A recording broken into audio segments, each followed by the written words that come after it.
అందరికీ నమస్కారం. నేను హైదరాబాద్ వాస్తవుడిని. నేను ఇక్కడే ఉండేవాడిని. హైదరాబాద్లో జాబ్ చేసుకుంటూ ఉంటున్నాను.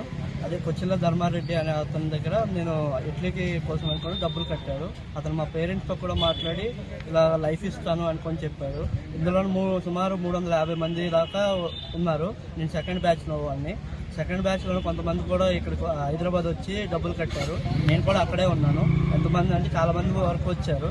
అందులో కొంతమంది కూడా ఆన్లైన్ ట్రాన్సాక్షన్ చేసి ఉన్నారు. అందులో కూడా మమ్మల్ని ఇన్వాల్వ్ చేసేసి ఉన్నాడు చాలా వరకు. ఇందులో 8-10 మంది దాకా డబ్బులు వేసేసి ఉన్నాడు. మా అకౌంట్ నుంచి కూడా డబ్బులు తీసుకొని వెళ్ళిపోయాడు. మరి ఎటువంటి సమాచారం లేదు, మాకు ఎటువంటి ఇది లేదు. దయచేసి మీరే సాయం చేయాలా. అతను ఏ కాల్స్ కానీ ఏని కానీ రెస్పాండ్ అవ్వట్లేదు. దయచేసి మమ్మల్ని ఈ రోడ్డు మీద లాగేస్తున్నారు. దయచేసి మీరు ఎలా అయినా కానీ మాకు సాయం చేయగలరని కోరుకుంటున్నాము. ఇక్కడ మిర్చాపురం పోలీస్ స్టేషన్ నుంచి వచ్చున్నాను.